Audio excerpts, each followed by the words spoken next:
Sesión de preguntas. Sesión de preguntas. Vamos a ver. Gloria a Dios. Hay un micrófono disponible ahí para aquellos que tengan sus inquietudes y sus preguntas. Alexander Martínez. Gloria a Dios. Suelta la profeta. Buenas bendiciones.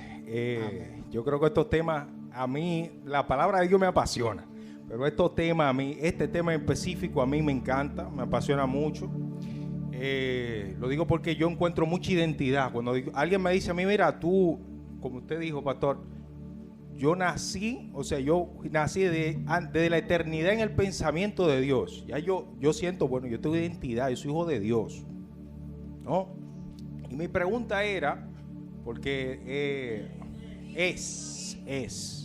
digo era porque ya la voy a ejecutar. La pregunta es, las cosas buenas que yo hago para Dios, por decir un ejemplo, aceptar a Cristo, ¿soy yo el que la produce? Yo me puedo jactar de decir, mira, yo acepté a Dios, ¿o es un reflejo de Él en mí? O sea, yo tengo la capacidad de hacer algo bueno para Dios al decir yo acepto a Dios, ¿o eso es algo que Dios produce en mí? Le hago esta pregunta porque a veces nos encontramos con ejemplos bíblicos. Ejemplo de Faraón, este es un ejemplo malo, pero cuando Faraón se oponía al pueblo de Dios, la palabra a Moisés era, ve donde Faraón porque yo voy a endurecer su corazón para que él diga que no. Pero cuando él le decía que sí, dije, ve porque yo voy a ablandar su corazón para que él te diga que sí. O sea, ahí es donde está mi duda. Cuando yo hago algo bueno para Dios, ¿es Dios el que está ablandando mi corazón o soy yo que tengo esa capacidad de ser sensible a las cosas buenas de Dios? Amén. Muy buena la pregunta. Mira, es interesante, y eso lo vamos a ver en las próximas exposiciones, que entendamos que hay dos hombres dentro de nosotros. Está el hombre nuevo, creado en Cristo Jesús, y está el hombre viejo. El hombre viejo nunca va a agradar a Dios porque está incapacitado para agradar a Dios. Eso está en Romanos 3:23. Amén. Todos se extraviaron, todos están destituidos de la gloria de Dios. Ahora, dice el apóstol Pablo en Efesios capítulo 2, versículo 8, que esto no es por obra, la salvación que hemos recibido, no es por obra para que nadie se gloríe, sino que es un regalo, un don de Dios. De manera que también Jesús dio cátedra sobre eso cuando habló en Juan capítulo 1, versículo 13, que los que son engendrados en Dios no son engendrados por voluntad de carne ni por voluntad de varón, sino de Dios. Es decir, nosotros no tenemos que aportar absolutamente nada para ser salvos. No tenemos esa capacidad de generar salvación. Lo dice Jesús claramente en Juan 1:13. ¿Te das cuenta? Entonces también la palabra dice, esto no es por obra. Y también dice que Dios es quien produce en nosotros el querer como el hacer por su buena voluntad. De manera que si usted dijo sí a Cristo, un ejemplo, y nació de nuevo, no fue por su propia capacidad o voluntad, sino porque ya estaba predeterminado por el Padre. Y en el tiempo, entonces se manifestó ese milagro conocido como el milagro de la salvación. Mira, la salvación es un milagro tan grande. Es un milagro tan grande que ningún esfuerzo natural la puede producir. Ningún esfuerzo humano la puede producir. Así como Isaac fue un milagro en el Antiguo Testamento. Acuérdense que Abraham tenía 99 años y Sara 90 y ya no estaba concibiendo porque ya ella hace mucho tiempo había dejado de menstruar. No había forma de que ese niño naciera.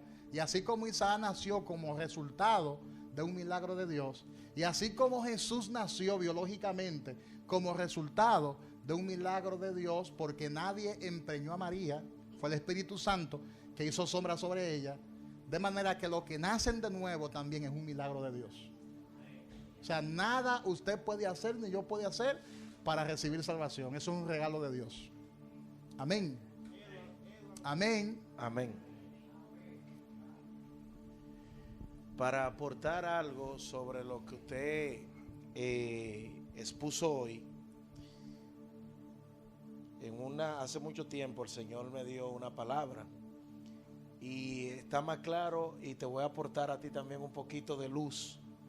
En Romanos capítulo 9, el verso 11 dice específicamente: pues no habían aún nacido, ni habían hecho aún ni bien ni mal, para que el propósito de Dios conforme a la elección permaneciese, no por las obras, sino por el que llama. Se le dijo: el mayor servirá al menor, como está escrito: a Jacob amé, mas a Esaú aborrecí.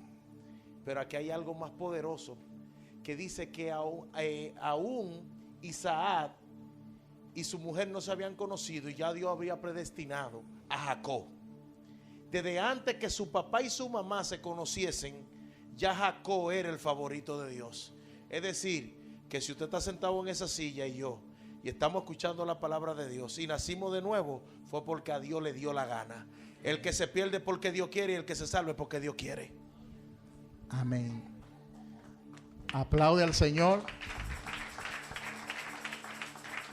Ezequiel. Kelvin, Ezequiel luego. Disculpe, me voy a poner acá al frente.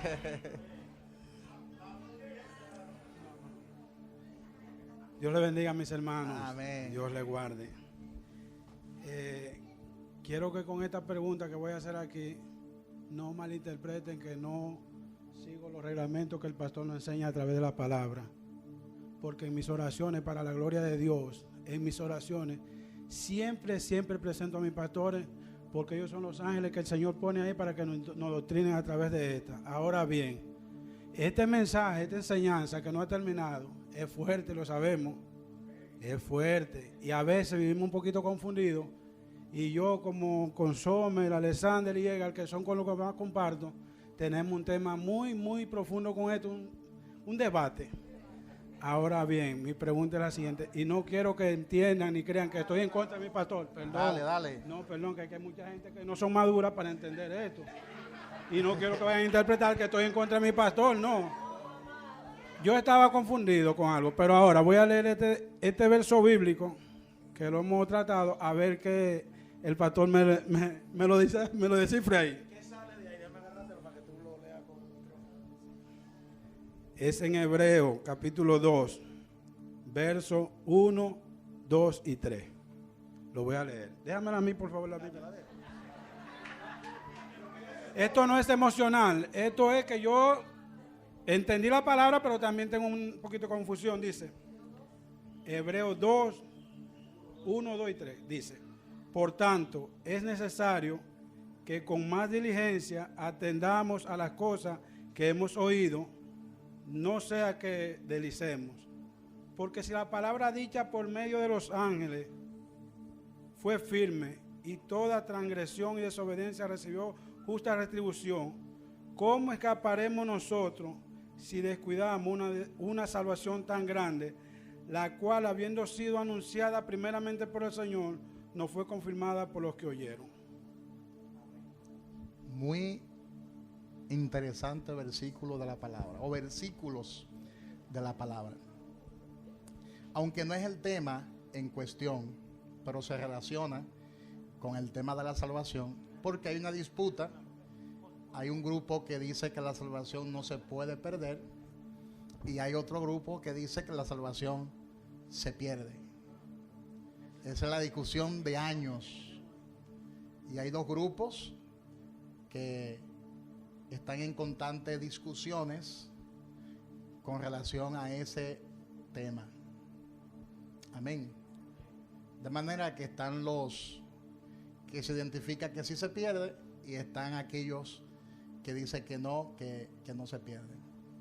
Vamos a descifrar lo que dice ese versículo bíblico de Hebreos capítulo 2 del 1 al 3, donde habla de deslizarse, y si alguien se deslizó es porque resbaló, y si se resbaló se cayó. Mira, es importante siempre irse al contexto, porque el contexto te habla de la exégesis bíblica. Por eso es importante uno estudiar todo el libro para entender ciertos versículos específicos de la palabra. Cuando usted analiza el libro de Hebreos, que es el libro en cuestión, está hablando de unos judíos que prácticamente estaban huyendo de la persecución. Algunos se congregaban en cavernas, otros se congregaban en cuevas, y eran personas hasta cierto punto inmaduras espiritualmente. ¿Cómo yo lo sé? Porque en Hebreos capítulo 6, el apóstol que le escribió a los hebreos, se dice que Pablo, no se sabe quién fue, pero el apóstol que le escribe a los hebreos le habla acerca de los primeros rudimentos de la fe. Le habla de la doctrina de Cristo. O sea que está hablando con personas que, aunque eran salvas, eran personas con inmadureces espirituales. No habían crecido, no habían madurado lo suficiente. Y el escritor le dice a ellos, hablando acerca de lo que es la perseverancia, de lo que ellos habían aprendido, de lo que ellos habían recibido de parte de Dios, que no se podían deslizar, es decir, extraviar de lo que ya ellos habían recibido. Aquí no está hablando de salvación, aquí está hablando de rudimentos, de fundamentos. Ahora, yo sé que muchos quieren conocer mi posición. Yo sé que muchos quieren conocer mi posición. Y mi posición es la siguiente, ustedes la conocen, porque la hemos predicado por años. Ustedes conocen mi posición, lo que yo creo, según la palabra de Dios. Claro está, lo que yo crea de manera individual, eso no sirve para nada, lo dijo el apóstol Pablo. Ni la circuncisión, ni la incircuncisión vale nada. O sea, mi opinión no sirve para nada. Ahora sirve si está basada en la palabra. Entonces, esa palabra de Hebreos, capítulo 2, versículo 1, donde habla de perseverancia, ¿verdad? Y también creo que Jesús en Mateo 24 habló de perseverar hasta el fin, que también hay que buscar el contexto porque está hablando en el tiempo de la persecución, de la tribulación. Y los que no perseveren en ese tiempo de tribulación hasta el fin no recibirán salvación, porque ahí sí será por obra, porque te quedaste. ¿Te das cuenta? Pero hay personas que forzan el texto, lo sacan de contexto para justificar su posición doctrinaria. Amén. Entonces vamos a leer cuidadosamente lo que dice Hebreos capítulo 2 para que usted entienda el contexto.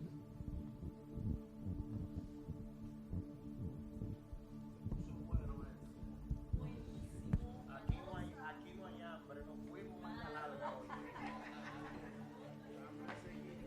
Se quitó el hambre. No estamos en cocina. Más que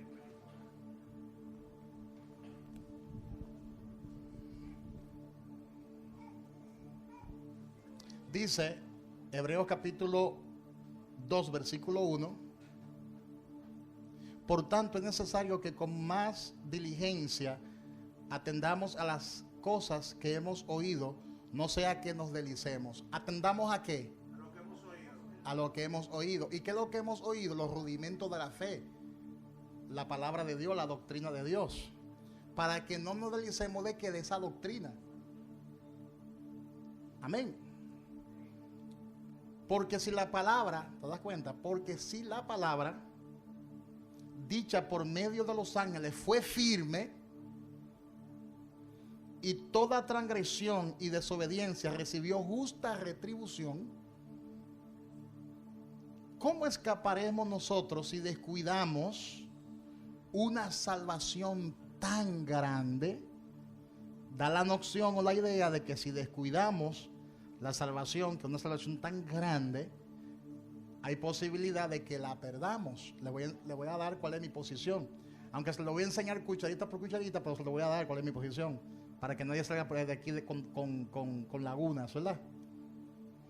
la cual habiendo sido anunciada primeramente por el Señor, no fue confirmada por los que oyeron, testificando Dios juntamente con ellos con señales y prodigios y diversos milagros y repartimiento del Espíritu Santo según su voluntad. Amén.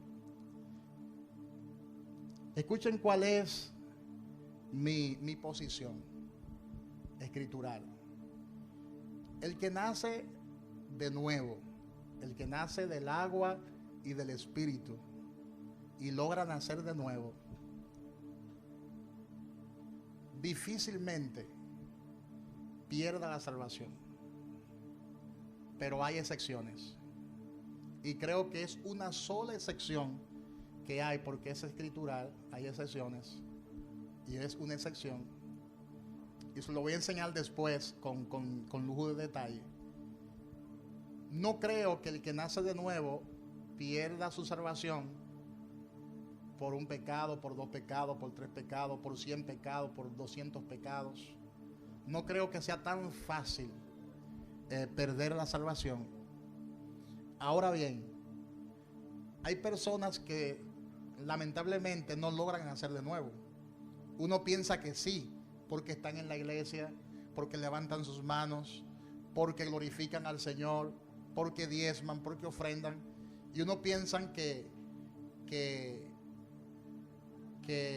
nacieron de nuevo, pero por sus frutos los conocemos con el tiempo y sabemos que nunca esas personas nacieron de nuevo. También hay esos ejemplos. Ahora, ¿en qué caso? Y se lo voy a explicar después con lujo de detalle. ¿En qué caso se pierde la salvación? ¿En cuál caso único que se pierde la salvación? Cuando esa persona, después de haber gustado de la gracia de Dios, después de haber sido salva, después de haber disfrutado de los beneficios del reino de Dios, apostata de la fe. ¿Qué es apostatar? Decir, negar la existencia de Dios. O sea, creer otra cosa. Pastor, ¿cómo va a ser? Sí, eso está en la Biblia. La palabra de Dios. No estoy hablando de Judas, porque Judas ya estaba predestinado para perdición, al igual que otros ejemplos en la Biblia, como el caso de Saúl, por ejemplo, y otros casos más de personas que lamentablemente perdieron su salvación o fueron predestinadas para eso. Pero hay casos en que la persona logra disfrutar, gustar de la gracia y apostatan. Tenemos el ejemplo, por ejemplo, de Alejandro y Emineo, que fueron apóstoles, incluso enseñaron la palabra de Dios con el apóstol Pablo, y la palabra dice que ellos se extraviaron de la fe. Y cuando usted analiza ese contexto, ellos apostataron. Ahora, no todo el mundo apostata, porque mira el caso del hijo pródigo. Él nació de nuevo, pero se descarrió. O sea, nació de nuevo, pero se apartó viviendo perdidamente y estaba a tal punto comiendo algarroba con los cerdos. Pero como era hijo y tenía identidad de hijo, porque él se acordó que en la casa de su padre, si mencionó al padre, era porque tenía identidad, no había perdido su identidad. Y dijo, me levantaré, iré a mi padre y le diré, Padre, he pecado contra el cielo y contra ti, y ya no soy merecedor de ser llamado tu hijo. Entonces, en la práctica, yo he visto personas que han nacido de nuevo, que son hijos de Dios, pero se enfrían espiritualmente, se van de la iglesia, pero en cualquier momento vuelven. ¿Por qué? Porque están predestinados para salvación. O sea, en cualquier momento vuelven y cumplen con su propósito, cumplen con su llamado. Y hay otros, porque solamente lo sabe el Señor, hay otros que nunca logran nacer de nuevo, aunque ante nuestros ojos pensamos que nacieron, ante nuestros ojos, pero nunca nacieron de nuevo y lamentablemente al final se pierden porque no lograron nacer, fueron abortivos. Pero en el único caso que yo veo que una persona puede perder su salvación es cuando apostata, es cuando niega, y esto es deslizarse. ¿Tú ves? Eso es deslizarse. No es que la salvación se pierde, no es que se pierde. Una vez tú la recibes, es eterna salvación. Ahora, si tú apostatas de la fe y comienzas a negar su existencia, Tú estás rechazando, que es diferente. Tú estás rechazando lo que recibiste. No es que lo estás perdiendo, es que tú lo estás negando. ¿Te das cuenta? Tú lo estás negando. Tú lo estás rechazando. Tú dices que ya Dios no existe. Tú dices que todo es una fábula, que todo es una mentira. Entonces eso es apostatar de la fe. Pero luego eso se lo voy a dar en otras enseñanzas con más lujo de detalle. ¿Alguna otra pregunta? Charo y luego Gloria a Dios. Ezequiel está ya hace rato levantando la mano. Gloria a Dios. Siempre escucho Jehová, Jireh, el gran yo soy. La pregunta mía ¿es el mismo Dios que nos pide cómo debemos llamarlo? Porque yo siempre le digo, quiero ser original, Padre, contigo. Y te llamamos de tanta manera. Yo quiero llamarte, porque yo siempre te digo, papito lindo.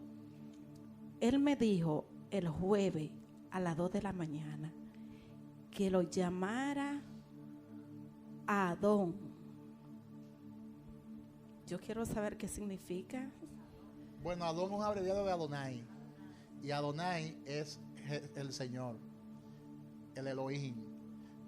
Cada uno de esos nombres que aparecen en la Biblia habla de su naturaleza, de la naturaleza de Dios, y habla también de sus atributos. Cuando Él se presenta como Jehová Jireh, se presenta como Jehová el proveedor.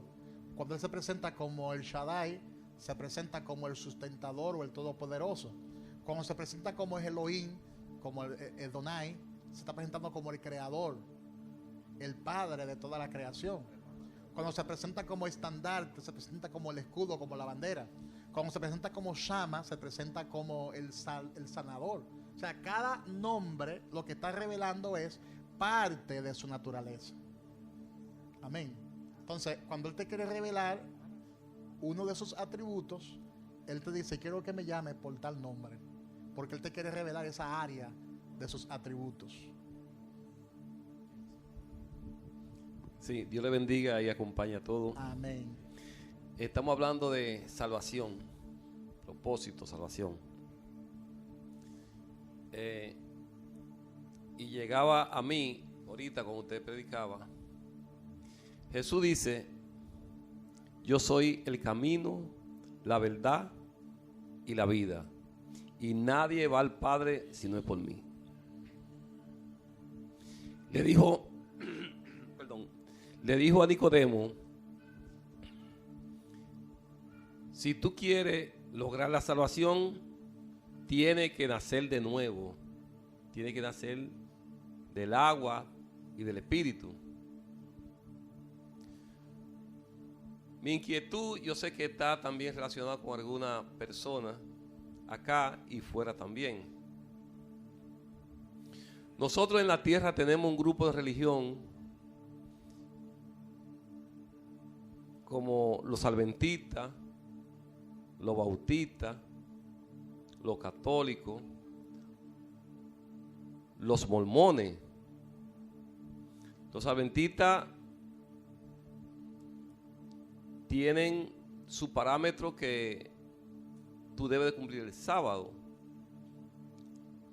Los bautistas te dicen, lo conocemos, que ya no hay profeta, que la profecía quedó. Y así tenemos un sinnúmero de religiosos prácticamente en la tierra. Y aquí ahora mi pregunta.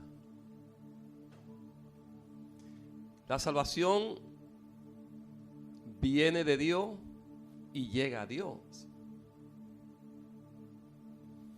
¿Qué pasaría con todos esos religiosos en la tierra que han distorsionado el camino, el propósito de Jesucristo, que es nuestro Salvador personal, es nuestro Salvador universal?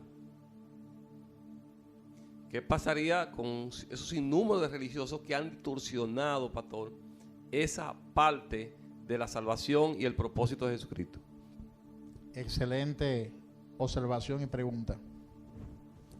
Fue lo que dijo el apóstol Pablo: en Cristo ni la circuncisión vale nada, ni la incircuncisión, sino una nueva creación. Es lo que importa. Existen cientos de religiones, pero lo importante aquí no es lo que ellos están promoviendo o enseñando, sino si en verdad ellos han nacido de nuevo. Si no nacieron de nuevo, no se pueden reproducir, no pueden ver ni entrar en el reino de Dios. Es lo que Jesús enseñó.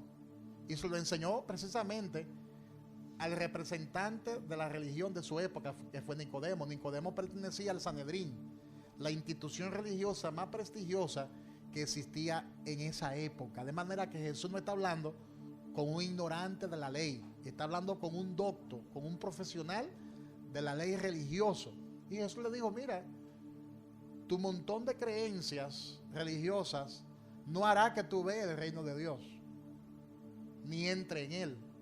Para tú ver el reino de Dios y entrar al reino de Dios, tienes que nacer de nuevo. ¿Cómo puede hacerse eso? ¿Puede acaso yo entrar por segunda vez en el vientre de mi madre y nacer? Y Jesús le dijo, lo que es de la carne, carne es, y lo que es del espíritu, espíritu es. Es decir, ningún esfuerzo humano carnal produce nada espiritual. Esos religiosos, y hasta en el mismo evangelio hay muchos religiosos, en los mismos grupos evangélicos hay muchos grupos que son religiosos, que creen que la salvación se compra con ropa, se puede comprar con ropa, con atuendo, visten de una manera, ¿verdad?, religiosa, ¿verdad? Prohíben muchísimas cosas, tienen una lista de prohibiciones: no vaya al cine, no vaya a la playa, no vaya al río, no coma esto, no coma lo otro. Están llenos de dogmas, de tradiciones legalistas, pero la salvación no se puede comprar ni se puede obtener con ninguna de esas prácticas, sino todo lo contrario. El que nace de nuevo da frutos. El que nace de nuevo camina como el hombre nuevo en novedad de vida. De manera que, ¿qué pasará? La pregunta que hace Ezequiel: ¿qué pasará con todos esos religiosos? ¿Qué pasará con ellos? ¿Qué pasará con ellos? Mira qué pasará con ellos. Algunos de esos religiosos, que hay muchos religiosos que tienen un buen corazón y que están buscando a Dios de manera sincera, y ellos no tienen la culpa hasta cierto punto de la ignorancia que tienen, Dios lo hará despertar y lo hará recapacitar. ¿Cómo yo lo sé? Porque aquí hay muchos de personas que eran católicas. Por ejemplo, aquí en la iglesia hay personas que eran católicas y Dios la hizo reflexionar, porque tenía un propósito con esa persona. El mismo Rudy, que está aquí presente, y perdón que mencioné su nombre, pero me llegó a la mente, Rudy era bien católico y anualmente cargaba la cruz. Me cuenta, ¿verdad, Rudy? Cuando se hacían esas caminatas católicas, él cargaba la cruz en la iglesia católica. Y llegó el tiempo de su llamado, porque para cada ser humano Dios tiene un tiempo del llamado. Si Dios lo conoció antes y lo predestinó, Dios lo va a llamar. ¿Y qué hizo el Señor? Llamó a Rudy y a Teodora. Y yo he visto personas que fregando en su casa, nadie le predica, fregando, el Señor la llama y van corriendo, dejan los tratos y van corriendo. Me pasó una vez yo predicando, y van y se entregan a Cristo sin nadie predicarle y llamarle. Hay otros que trabajando en el trabajo reciben el llamado de Dios, lloran y lloran y lloran y se entregan a Cristo. De manera que, ¿qué pasará con toda esa gente que forman parte de diversas religiones? Si Dios la conoció y la predestinó, también la va a llamar. Eso pasará con ellos. Y el que no nace, no importa en el grupo que esté, escuche bien esto, que esto es bien importante. El que no logra nacer, no importa en el grupo que esté, en el grupo religioso que esté, no importa. El que no logra nacer no puede ver ni entrar en el reino de Dios. Por eso es lógico pensar que muchos se perderán, es lógico pensarlo, pero también es lógico pensar que muchos se salvarán. Porque Juan en el Apocalipsis vio una gran multitud vestida de blanca que él era incapaz de contar. Eran billones de billones que con palmas en la mano cantaban al Señor. O sea que también son muchos los salvos pero también son muchos los que lamentablemente no fueron escogidos para salvación. ¿Correcto?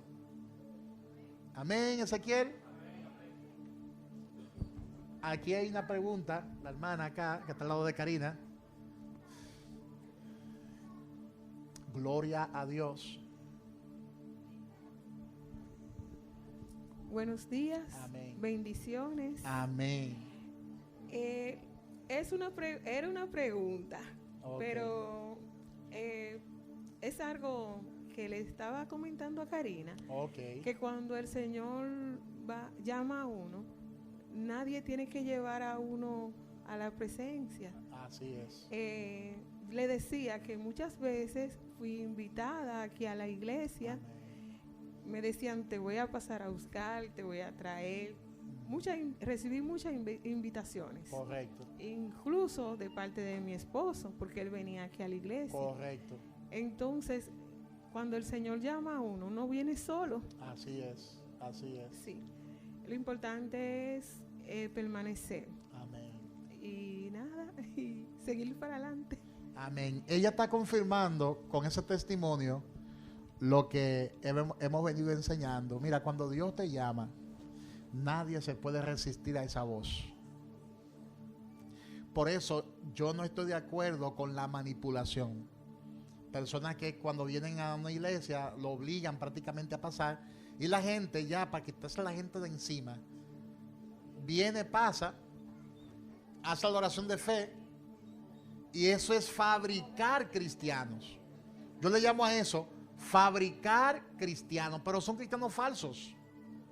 ¿Por qué? Porque cuando se despide el culto, tú no lo ves más nunca en la iglesia. Ay, pastor, pero se convirtieron 10. ¿Y dónde están los 10? Y entonces uno coge más lucha que un forro de cáter porque está fabricando. Se coge mucha lucha llamando por teléfono, yendo a la casa. Se esconden hasta de uno, se esconden. Yo no estoy aquí, dile que no estoy aquí. Porque no nació de nuevo. Sencillamente, no forcemos a la gente porque eso no funciona así. Oremos para que Dios sea que añada a la iglesia los que han de ser salvos. Es lo que la palabra de Dios establece. Amén. ¿Quién más? Con esta última pregunta cerramos. Sí, sí. Con esta última pregunta cerramos. Al menos que no haya una de emergencia por ahí. Ah, Martínez tiene otra, sí, sí. Bueno, tenemos el conocimiento que el propósito de Dios para con nuestra vida es hacer su voluntad. Amén. Excelente. Ahora, una persona, una persona escogida para salvación puede andar su vida entera. Vamos a decir, mi vida en esta tierra son 60 años. El ladrón lo hizo, Dios tuvo misericordia, lo sabemos, pero una persona que es escogida para salvación puede durar 59 años, 364 días haciendo y deshaciendo y después se salva así. Mira, ese es una línea muy delgada y es una línea un tanto peligrosa. Mira, escuchen bien esto, porque hay una falsa doctrina por ahí que anda enseñando salvo siempre salvo, pero mira desde qué óptica lo anda enseñando. Como yo soy salvo y no hay quien me quite esta salvación, yo voy a beber, voy a buscar mujeres, voy a depravarme, voy a fornicar, voy a adulterar, porque total, al final, soy salvo. Tú estás dando muestra de que tú nunca has sido salvo. Con ese tipo de pensamiento, porque el que es salvo no ama las cosas del mundo. Pero eso lo vamos a enseñar en la próxima enseñanza, pues no se me adelante. El que es salvo no se deleita con el pecado. El que nació de nuevo no se deleita con el pecado, sino que lo aborrece. Entonces, si tú tienes ese tipo de idea y de pensamiento, lo que tú estás mostrando es que tú no has nacido de nuevo. Porque tú estás amando el pecado, tú te estás complaciendo con el pecado, tú te estás gozando con el pecado y tú estás permaneciendo y practicando el pecado y por lo tanto tú no eres salvo. No, eso no es abusar. Eso es no nacer de nuevo. No nacer de nuevo. Ahora hay personas que son débiles porque no han madurado esa área. Porque acuérdense que el hombre viejo nunca se va a arrepentir porque no puede. Su naturaleza es pecar. Que eso lo vamos a ver en las próximas enseñanzas. Por eso quiero que no se me adelante. La naturaleza del hombre nuevo es hacer el bien. Según Efesios capítulo 2 versículo 10. Pero la naturaleza del hombre viejo es pecar. Entonces, ¿con quién tú te vas a identificar? ¿Con el hombre viejo o con el hombre nuevo? Porque están batallando constantemente dentro de ti. Entonces, si tú obedeces al hombre nuevo, tú andarás en novedad de vida y no le harás caso al hombre viejo. Pero si tú haces lo contrario y le haces caso al hombre viejo y no al nuevo, y permaneces haciéndole caso al hombre viejo, al hombre viejo, al hombre viejo, entonces eso es un problema, porque eso da a entender que tú no has querido valorar lo que ya Dios ha hecho en tu vida. Entonces es un asunto de sentarte y hacerte madurar, hacerte crecer, hacerte obedecer la palabra para que no te deslice y finalmente tú tengas problemas, porque tú vas a tener problemas. Acuérdese de un muchacho que ya era salvo porque estaba en la iglesia. El muchacho era salvo, pero el muchacho tenía debilidad exagerada con la carne, porque él estaba conviviendo maritalmente con su madrastra, es decir, con la esposa de su papá. Era su madrastra. O sea, el papá tenía una mujer que no era su madre. Él estaba ya entregado a Cristo, estaba convertido a Cristo. Pablo era su mentor, era el que alimentaba espiritualmente esa iglesia. Y él estaba fornicando con esa mujer. Y era un pecado que era muy horrendo porque produjo cuando se supo, cuando el pecado se supo, produjo un escándalo en la iglesia. Y la información le llegó al apóstol Pablo. Pero como ya estaba preservado para la salvación, ¿qué hizo Pablo? Se lo entregó al diablo. Pero mira de qué manera. Yo, como apóstol de la iglesia, escribo lo siguiente: a tal hermano se lo entrego a Satanás a fin de que su cuerpo sea destruido, pero que su alma se preserve para la salvación. ¿Te das cuenta? Hay casos que son excepcionales. Por eso, con nuestra mente limitada, no podemos limitar las cosas de Dios, porque como la salvación depende de Él, Él tiene misericordia de quien Él quiera y se compadece de quien Él quiera. Yo creo eso. Él endurece a quien Él quiera y ablanda a quien Él quiera.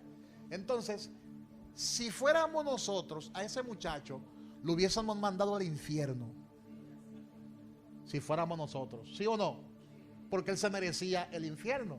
Pero también todos nosotros nos merecemos el infierno. Porque la Escritura todo lo encerró bajo pecado.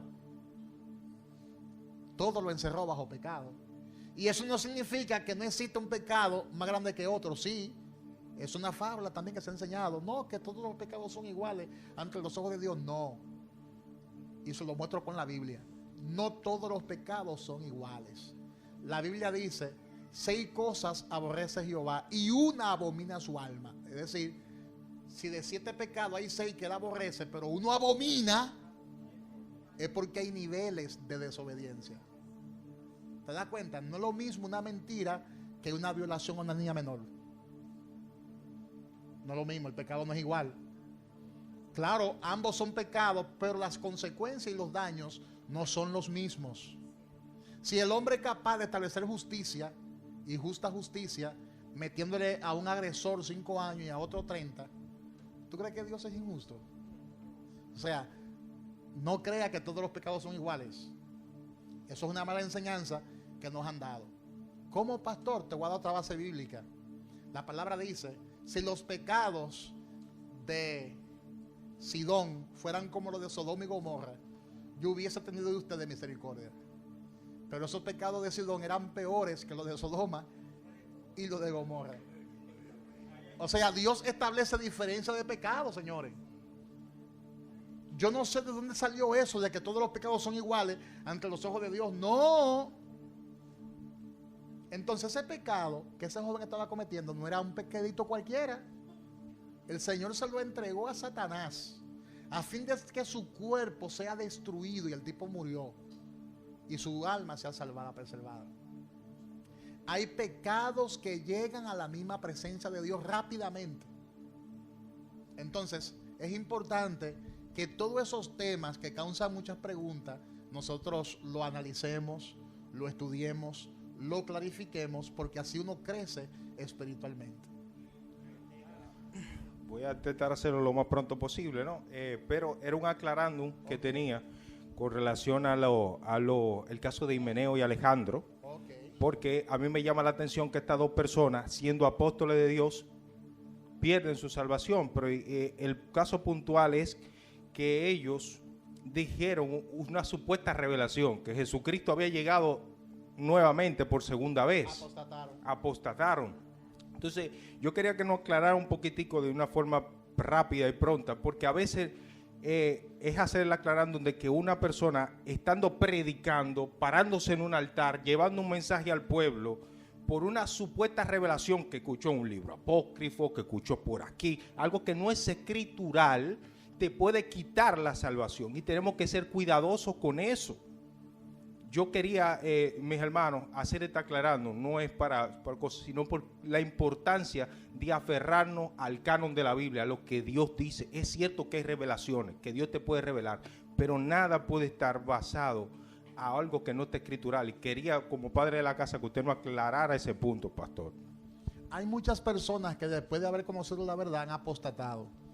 Por ejemplo, la mayoría de religiones que son sectas hoy en día son sectas porque apostataron. Tenemos el caso de muchos hombres, que no lo voy a mencionar por acá porque no es la intención, pero hay hombres y mujeres que después de haber conocido la verdad han apostataron ahora en pleno siglo XIX, XX y XXI. Personas que tienen muchos seguidores, pero lamentablemente apostataron. Incluso hay un pastor que reunió a toda su congregación, y eso hace poco, hace varios años atrás, reunió a toda la congregación y le dijo: prepárense porque nos vamos con Cristo, y se envenenaron todos. Todos se envenenaron, incluyéndolo a él. Entonces, ese hombre apostató, porque la palabra habla de no atentar contra tu propia vida. La vida es un regalo de Dios. Pero hay otros que han construido sus propios imperios, sus propios papados, y han dicho que esta es la verdad, y es una verdad indiscutible, y han levantado su propia secta.